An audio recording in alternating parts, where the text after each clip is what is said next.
Greetings and welcome to the Animal Wellness Podcast, the official podcast of Animal Wellness Action. Hi, I'm your host, Joseph Grove.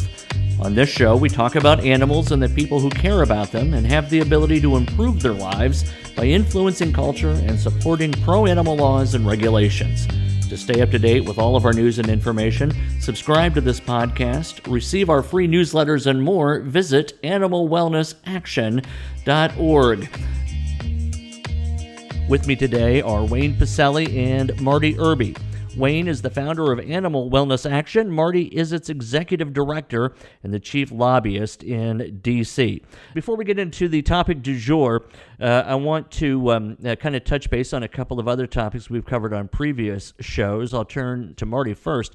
Apparently, according to the Washington Post, since the premiere and the explosion of the Tiger King on Netflix, interest and support for the Big Cat Public Safety Act has really skyrocketed. A lot of legislators are reporting that they're hearing a lot more about that. And of course, if folks want to hear our interview with Carol Baskin, find episode 4 of our podcast, and you can hear her describe her history, not only with Joe Exotic, but her lifelong efforts to help big cats. Marty, what are you hearing on the Hill this week? Yeah, we've really heard a lot. I know most of my friends and colleagues on Capitol Hill have watched the Tiger King series. Some of them were appalled by it. Some of them found it entertaining, and some found it both. But I did see where the Washington Post today had Congressman Quigley, who is the House lead sponsor, quoted saying that he had not watched it. He didn't want to watch anything like that, but had been fully briefed and that he felt it really was helping the bill gain some momentum and steam in Congress, as well as Senator Blumenthal, who leads the bill in the upper chamber. So we're excited about that bill and hope we can see that move in the near future. Wayne and I had a call with the chairman of the Committee of Jurisdiction, Mr. Grijalva, the other night, and things sounded very positive on that front as well. Another thing, we've talked the last couple of episodes about the coronavirus, and I saw an interesting story coming out of New York where it looks like 2 house cats have tested positive for having the coronavirus. We had heard before that some zoo cats had contracted it. This is the first instance where cats who are of a domestic nature have had it. Wayne, are you up to speed on this? What are you hearing from your experts?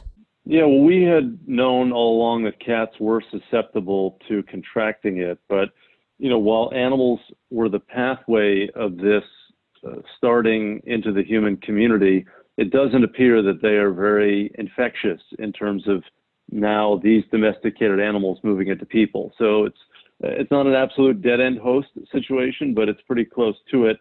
And with so many millions now of people being infected and so few cases of animals being infected, it's just not a threat and a risk. And it's been, I think, very good to see the media responsibly handling that issue, not being alarmist. We're not having a run on people turning their animals into shelters or urging their euthanasia or seeing abandonment as a consequence of their fears. Yeah. And just as you should not do this for yourself, folks at home, do not inject Clorox into your pets. No matter what you hear, keep the Lysol away from your animals. Don't do that. In all seriousness, until they understand fully what's going on with the pets, the CDC recommends the following. Don't let your pets interact with people or other animals outside the household. Keep cats indoors when possible to prevent them from interacting with other animals or people. Avoid dog parks or public places where a large number of people and dogs gather. I can't imagine a cat ever wanting to go to a dog park. Seems like the last place a cat would want to go is to a dog park.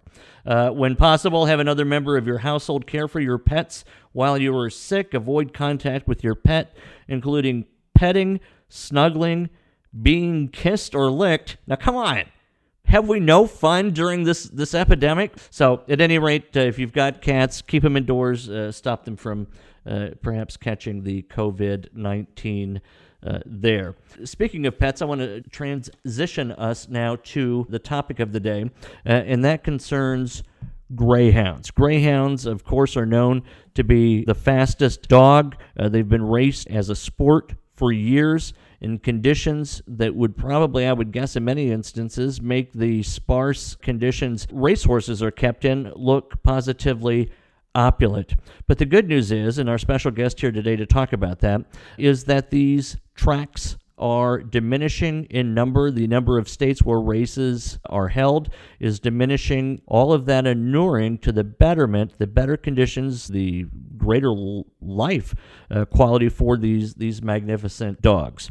Marty Irby, you actually have some personal experience with watching Greyhound racing. Tell us about that experience. Yeah, Joe, as many of you know, I grew up in South Alabama in a city named Mobile, and there they had the Mobile Greyhound Park in a small suburb named Theodore, where a lot of the elected officials back then went to the Greyhound track, and many county commissioners, state legislators, and I believe even our congressman at one point was there. So it was a well-known venue. And in 1997, when I turned 18 for my 18th birthday, my father and other people had talked about it so long, they took me to the Mobile Greyhound Park for my 18th birthday. And I guess that was the only thing in that area that when you turned 18, there was to do that was now legal that you couldn't do before. So I did go and went, and I was pretty appalled, actually. I mean, it was nothing like what I expected. It was very dark and smoke-filled rooms, a lot of television monitors where they had simulcasting in the live Greyhound racing.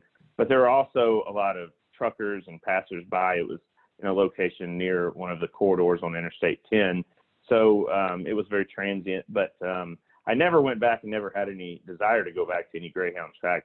It was just an interesting experience. And in my home state of Alabama, there were also, I believe, tracks at that time in Montgomery, the one in Birmingham, possibly a few more. So it was a big part of the culture in the Southeast in the 80s and 90s. And we're really glad to see that it's fading out into the sunset. Sure, and helping kick that show down the road is our special guest. His name is Kerry Teal. He is the co-founder of Grey 2K USA, which began in 2001. He has been sourced in thousands of news articles about Greyhound racing and has authored guest columns about the industry published in the Orlando Sentinel, Charleston Daily Mail, Sun Sentinel, Dubuque Telegraph Herald, the Tallahassee Democrat, Mobile Press Register, and on and on. The guy is sought out as an expert on this issue. He has extensive legislative experience, has testified in favor of stronger Greyhound protection laws before legislative committees in Alabama, Florida, Massachusetts, New Hampshire, and Oregon. I feel like I'm doing that old Johnny Cash song, I've Been Everywhere, Man. In his free time, hard to believe he has any, Kerry volunteers for various nonprofit organizations and is a national master in chess. So we're down to 4 tracks, Kerry. How did you do that? How did you get us down to 4 tracks? Well, I think, and thank you for having me on today. It's truly an honor. It's been 20 years of hard work and political pressure, and coalition building with other organizations and other public interest groups. Groups like Animal Wellness have been an important ally of ours and still are to this day. When we started this fight, the Greyhound racing industry was very powerful. It was a multi-billion-dollar industry. At one time, it was the 6th largest spectator sport in the United States. And, I think there were parts of the animal welfare community that didn't want to take it on, that viewed moving to outlaw something that economically powerful, politically powerful, culturally significant as just too tough a task. But we rolled up our sleeves and we found great allies, and we just took it one step at a time, one day at a time, and fought in all of these state legislatures to reform the industry, to improve conditions for the dogs, and to phase out the industry altogether. And over many years and a lot of amazing victories, but also a lot of defeats, we were able to slowly chip away at this industry and bring it to a point where it's now clear Greyhound racing will end in the United States. The question is, how many more years is that going to take, and how many dogs are going to suffer in the meantime? What drew you to Greyhounds? There's so many topics relative to animal abuse where you could have put your obviously considerable talent. Why did you choose this one? Well, it's very kind of you. It chose me, to be honest. I mean, Christine Dorchak and I, when we founded Grey 2K USA, we both came out of a local fight in our home state of Massachusetts, which was really the first time that anyone had stood up to the greyhound racing industry in a meaningful way. It was an all volunteer effort. We brought a ballot question, and we lost 51-49, and were sued for a $10 million lawsuit. I mean, it was a very complicated, messy fight. But even though that was a heartbreaking defeat, it did prove to us that it was possible to take on an industry like this and win. And people love their dogs. I mean, dogs are members of the family. They're a part of our lives. And I think people look at this industry and see dogs treated in a way that they wouldn't treat their own companions. And so in that regard, I think the industry contains within itself the seeds of its own destruction. But this fight chose us, both of us, really, as opposed to the other way around. Now, you ended up marrying this person, did you not? I did, and which, I mean. So, Carrie, did you do it to get the girl? Come on. Well, that's a good story, but no. I mean, look, I've been very, very blessed, through this work to meet some incredible people, including Christine, of course. And I mean, that's really an amazing benefit. But, I think both of us, one of the reasons why we've had some success is we both believe that we're doing something that's larger than ourselves and more important than ourselves. To have that and find that is really just an incredible, fortunate thing when it happens. Yeah, I've done some really stupid stuff to get girls. At least you help the world. So, Carrie, that makes you a better man than I am.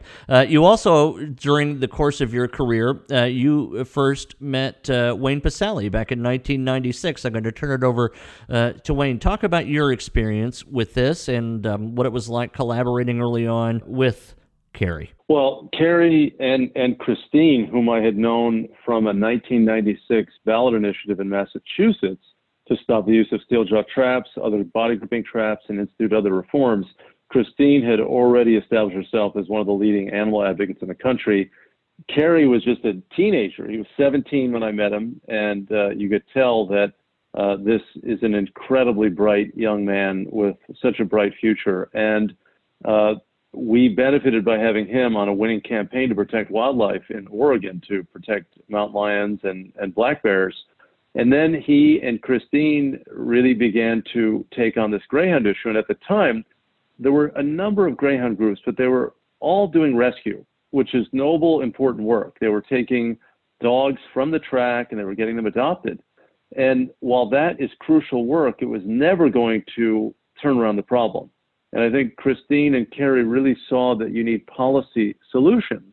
And this is really where Carrie's and Christine's strategic interests overlap with Animal Wellness Action, that we want to prevent cruelty. We want to have policies to forbid inhumane practices.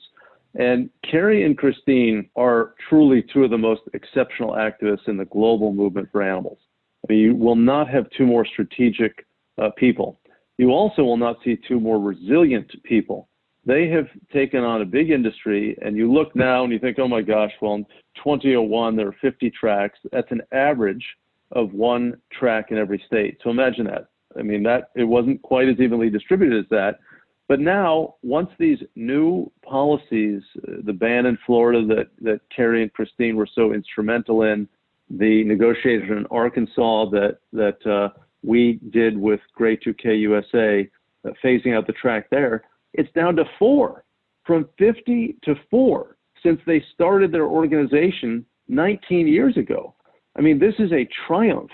And when you think about animal activism and a focused organization taking on one of the big industries, there really is no better example of one grassroots type organization achieving something so meaningful. And, you mentioned that Carrie is a master chess player. He really is. And he has thought about this. And between him and Christine and the rest of their team at Grey 2K USA, it's been a marvel. But I've seen, because I've been at their shoulder, at their side in so many of these fights, it was so disappointing in Florida, which was the big state. They have it right there. The legislature was just about to do something, and then something disassembled the larger reforms on gaming. But they dusted themselves off. They came back. And as he said, this industry is going to end, and it's because of those two people more than anyone in the United States. Marty, you're being a firsthand observer of this and being the animal welfare expert you are. Talk about the conditions these dogs endure as part of their career and leading up to it. Well, they really have a terrible life. Many of them spend 20 to 23 hours a day in a cage that they can barely stand up in and turn around, almost like factory farmed pigs and other animals. They're in a similar situation. They are forced to go out onto the track. Many of them are drugged, just like what we see in horse racing that we've talked about a lot. And then they chase this rabbit. It's an automatic fate rabbit that goes around the track, and they run in their mind thinking that they're chasing this rabbit. And of course, there are a few people in the stands that are gambling on them. But from what I've seen at the few tracks that I've observed versus on video and in person on Greyhounds, it's a much lower grade than horse racing. Most of the facilities are very old and dank, and the conditions are just terrible for these dogs. So there's, in my mind, no part of their life that is happy and full of pleasure like most animals are out in nature, or even our companion animals at home. Yeah, many of them suffer from fleas, ticks, internal parasites, and are not provided basic veterinary care, human affection, or adequate sustenance. Greyhounds live 13 or more years, but they're usually around 18 months to 5 years old when they are retired. What happens to them after that is anyone's guess. There are many rescue groups that put Greyhound dogs out as companion animals. Others, however, are euthanized because it's apparently easier to do that than to go through the process of rehoming them. So all of this is to say that the work Carrie and Grey 2K USA talk to folks who may be a part of other advocacy areas. What can you tell them, top 2, 3, 5 things that they ought to be mindful of if they want to achieve success along the lines of what you have achieved? I hope that our work is part of the ongoing dialogue about animal welfare. I do think it's unique. It doesn't have the most number of abused animals, certainly. There's other animal abuse industries that treat animals even more abusively, for sure. But I do think our work is an example of taking on a politically powerful, culturally significant, economically significant industry and saying, we're not going to reform you. You because you treat animals in such an abusive way as commodities, you have ceased. You no longer have a right to exist in our society, and I think that's a powerful message to send. I think one of the things that helped us early on is we didn't know what we were doing. I mean, we were not afraid to make mistakes. We were not afraid to lose. And so we tried a lot of different approaches, and a lot of those didn't work, and some did work. I think all of these issues, there's going to be a different toolkit that's needed to address it and fight for these animals. But all of these are ultimately about fighting for justice and fighting for change, and fighting to give a voice to the voiceless. We certainly have learned from the work of everyone else, and I try to watch what everyone else is doing and take the good ideas I see elsewhere. And if people learn anything from our work, that would be wonderful. No, I was just going to say, I think there was a real clarity of purpose to their work. They wanted to see ground racing end. The cruelty is not evident. It's not staring you in the face, right? You go to a slaughterhouse, you go to a factory farm, you see it. You go to a wet market, you see it.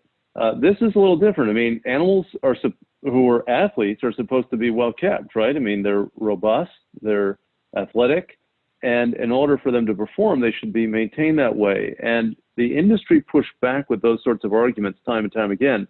And I've been to Greyhound breeding farms where they have these incredibly long runs where it might be 100 yards long for the dogs to run. And it was not immediately or obviously cruel. And there are other elements where you see it and you think, okay, this is not that bad.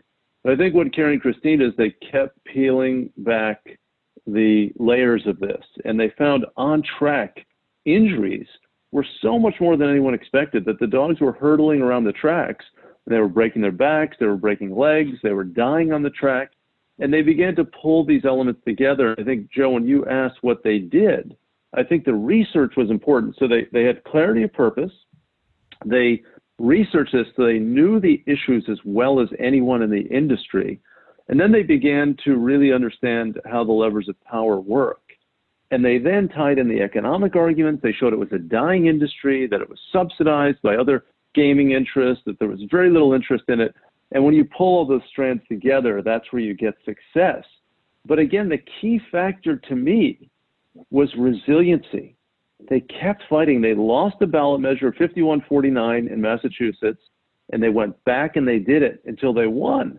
And they kept losing in Florida on, which was the big state. They had a majority of the tracks during this 19-year period that Grade 2K USA has been in operation. And they literally would get knocked over and they just keep coming back at you. And the incredible moment was the win in Florida on a ballot initiative in November of 2018. It was 69% yes to ban Greyhound racing statewide, the 31 no. That means, in Florida, which is a swing state, we won in Republican counties and Democrat counties, had to get a supermajority, 60% to win, got 69 in a state where many of the major metropolitan areas had a great Greyhound tracks that had been operating for decades. They had built-in press capability, they had spokespeople, they had businesses, you had breeders who were saying this is our livelihood, yet they got thrashed. And I really think that Carrie and Christine's very smart work at every step of the way, outstanding communications work, was the key to success. Well, and Wayne, our best teacher was the industry itself, ironically. Our approach was always to try and merge a grassroots effort, which is where we started and still a fundamental part of who we are, with a think tank approach and really just understanding the industry better than it understands itself, with a mainstream, political approach, with all of the things that come with that. But the fact that we were taking on an industry that was so sophisticated politically really forced us. Like, the only way we were ever going to win any kind of reforms was to really get good at that process and make mistakes until we found our way through. And so I think, in a strange way, in the same way that Michael Jordan was helped by having to overcome the Detroit Pistons in the late 80s, I think in the same way, having to confront an industry that was so politically sophisticated forced us to gain those skills ourselves. Sure. And then in February 2015, you reached maybe a climactic milestone in that research and that educational process when you released High Stakes. Talk about that document, how it came together, and the impact it had. Well, our research is so extensive. For years, we've had full-time research staff, and all they do are do public information requests to state regulators, watch industry websites. I want to know literally everything. I want to have every single document these regulators produce. I want to know every single statement that's being made by the industry. And we're constantly questioning our own assumptions and trying to understand this industry better. And that really in-depth policy approach, I think not only is helpful in terms of the advocacy piece, but keeps you grounded and keeps it focused on the issue. One of our early founders, said that the issue is the boss. And that's always, for us, it's always been, how do you understand the issue better first before you do anything else? Well, one thing I'll tell you, I have orchestrated, most of the ballot measures in the animal movement through my career. And really the only couple that were successful that I didn't orchestrate were ones that Carrie and Christine, they pushed the Massachusetts one. And I was a little leery, to be honest with you, because the polling showed only about 55% of the people in Massachusetts would vote to ban Greyhound racing. And my rule had been that you've got to start with 65% yes. Before you do any of your campaigns, people have to be there, because the industry will then throw so many arguments that they will drive that yes number down. And if they drive it down 7, 8 points and you're at 55, you lose. That's why you have to have the buffer, which is when we did ballot measures on farm animals or canned hunts or steel jump traps. We always framed our question in a way that could get that support. Carrie showed and Christine showed that you could actually grow support during a campaign. And they did that in the Massachusetts campaign. They started with a number that wasn't that great, but they actually exceeded that on the ballot. And then what happened in Florida, which was, again, this was the fight in the future and past of greyhound racing. This was it, because in November 18, they had 12 of the 18 tracks, 67% of the tracks in the United States. The numbers were in the 50s at best, and we needed 60 to win. And we got 69, which was incredible. It was a blow through the roof moment. And this to me was a great lesson that it may have been an exceptional lesson in some ways, but that once people really heard an effective case, you could actually grow your support. Because most people, if they're confused about an issue, vote no. In order to get a yes vote on a ballot measure, someone has to be quite certain. So to get 69% in the stronghold in the state was incredible. And I think to me, as Carrie said, it was really an indicator of the ascendancy of our ideals as a movement, that we're not going to tolerate these gratuitous uses of animals any longer, where the animals are put at risk for some sort of, mild form of entertainment for humans. And it was just a couple of years before that Ringling Brothers went belly up, and we had negotiated the deal against SeaWorld to stop the breeding of orcas. And I think that this killing or injuring or harming of animals for entertainment is just receding. And I think the greyhound racing issue, thanks to Carrie and Christine and their team, has been a great example of how dedicated focus on that issue can yield tremendous results. Where can greyhound racing be found internationally? How's the industry faring over there? Well, when we first started, there was a grassroots movement against greyhound racing in the United States, and that was globally really it. There were advocates here and there, but there was no organized opposition really anywhere. That has completely changed today. There is organized opposition to commercial greyhound racing and effective opposition all over the world. There's a large commercial greyhound racing industry in the United Kingdom with dogs primarily bred in Ireland. There are tracks in Ireland as well, but generally the dogs are bred in Ireland and raced in the United Kingdom. There's a large greyhound racing industry in Australia. And unfortunately, while the American industry is dying and the UK and Irish industry is dying, the Australian industry is growing, and it's very odd. There's tremendous opposition, much more opposition than there was here in the United States, say 20 years ago, and yet the industry economically is doing very well and still showing growth, largely because the Australians gamble at a rate that is just much higher than any other country in the world. We're doing what we can to help in those fights. Beyond those three big markets, there's a single track in Vietnam, which is, I think today, probably the worst dog track in the world, and a place that needs further scrutiny. We were able to shut down the only legal dog track in China, which was in Macau. It was called the Canodrome. All of the dogs came from Australia.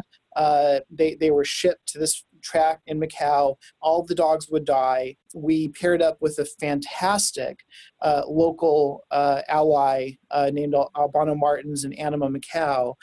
There was a global movement really to end that particular track. One of the dogs that left that track was sort of the poster child of the campaign, actually, to shut down the track. When we won, we went in, and this dog named Brooklyn was still alive, incredibly.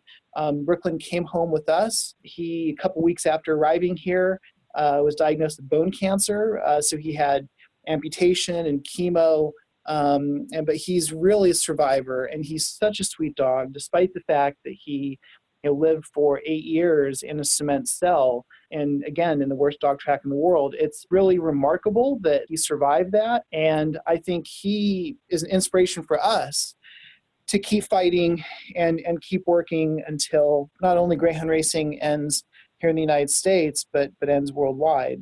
Yeah. So you're a young man, Carrie, and you're making a lot of headway on this issue. When you get to a point where you think you've done all the good you can do with Greyhound racing. What's next for you? That would be a good problem to have. We take it one day at a time. It's just been an incredible honor to do this work. It's an honor to partner with Wayne and Marty and everyone in animal wellness and all of our allies throughout the world. And Wayne talked about the sort of time we're in with all of this change. I mean, I think we're all riding the wave of this fundamental change that's happening within society. That's larger than us. It's sort of a re-examining when it comes to all of these animal welfare issues. But I think one thing that your work, Wayne, shows, and hopefully our work shows too, is that change isn't self-executing. It requires people to go in and fight for these policies and do the public policy work that's not always fun and exciting, but is what ultimately makes a difference in the lives of these animals. I was just reading a biography, it's not out yet, a manuscript of Henry Bergh and his fight between 1866, when as a middle-aged guy, and then some, he was 57 when he started his work at the ASPCA, forming the first animal welfare group in the U.S., and he died in 1888, just 22 years later. And he took an incredible amount of abuse head on. It was remarkable. He was on the front lines. He was juggling. He was fighting, the mistreatment of horses, of course, but he was also looking at mistreatment of livestock at a time when, we had stockyards, animals being slaughtered right in the cities, right in front of people, the turtle trade, live pigeon shoots. And he saw little in the way of kind of finishing off industries. And I know that when I started my activism as a college student, in the mid 1980s. I mean, we were a protest movement. We were just trying to be part of the discussion. We were trying to shed light on issues and hope that it would appeal to people's sensibilities. Now, years later, we're winning. But still, when you think of finishing off industries that are doing horrible things, it's difficult. I mean, we have outlawed animal fighting finally everywhere in the United States with the federal law that we got passed in 2018 to outlaw dogfighting and cockfighting in every jurisdiction in the U.S. Carrie and Christine, and with a small amount of assistance from us, are going to see, I think, the end soon of greyhound racing. This is a major moment in our movement, to see an actual legal industry that, should go away, actually go away. This is a moment where those of you who are listening, who are new to the movement and who are expecting gains, good, you should expect gains, and it's fabulous, but this was not always the way it was. I mean, just a few years ago, animal activists were marginalized, and many years ago, the pioneers in animal protection were pilloried and mocked, and this has really come a long way, and it's exciting to see. Excellent. One final question for you, Carrie, and then I'll turn it over to Marty and Wayne for closing thoughts. And my question for you, Carrie, is this. What comparisons and contrasts do you see between greyhound racing and thoroughbred racing, and do you perceive that thoroughbred racing is on the same trajectory as greyhound racing? Animal welfare is a fundamental American value and a fundamental human value. And questions about all of these animal industries are going to be asked in the years to come. And I do think that the horse racing industry should look at the greyhound racing industry and what's happening as a warning sign and a message that if it doesn't reform, it very well could end up suffering the same fate as the dog industry. Now, I will say that there are differences between the two industries. It's obviously much easier to breed large numbers of dogs than it is large numbers of horses. The economics in the industries are different. And I think there's been definitely more willingness in the horse racing industry to just go through an introspective process of looking at what they're doing, what they're not doing, how they can be better. That really didn't happen in the greyhound racing industry at all. And I think the debate over drugs in the horse racing industry, for example, is healthy and good, and something that the dog racing industry is just incapable of, as it was unwilling to change and unwilling to reform. Those are my thoughts on that. Marty, final thoughts on this issue from you, please. Yeah, one of the reasons we wanted to talk about greyhounds today with Carrie, and Carrie, thank you so much for being on, is that back in my home state, I talked about earlier in Alabama, Greyhound racing was finally brought to an end this week. There was a track just outside of Birmingham, Alabama, the largest city in the state, that had originally been opened as a track that was running horses and greyhounds. They eliminated horse racing many years ago because it wasn't very profitable. And just this week, they announced that they are not bringing greyhound racing back to the facility in live form whenever they reopen after the coronavirus. So that was a huge win. I very rarely see any animal protection wins in my home state. It's been unfortunate, but it was really, really big, and we got some great national news out of it.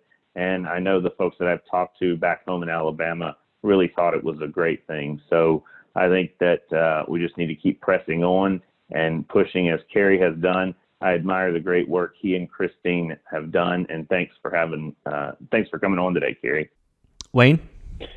Yeah, I mean, I don't throw these words out very often. I've been in this movement a long time. I've seen a lot, and I really think that Kerry and Christine are two of the most brilliant, exceptional activists. Christine Dorchak, who didn't join us today, but is an incredible force. Along with Kerry, they have transformed this industry, and we're so lucky as a movement that these two people have devoted their talents to this issue.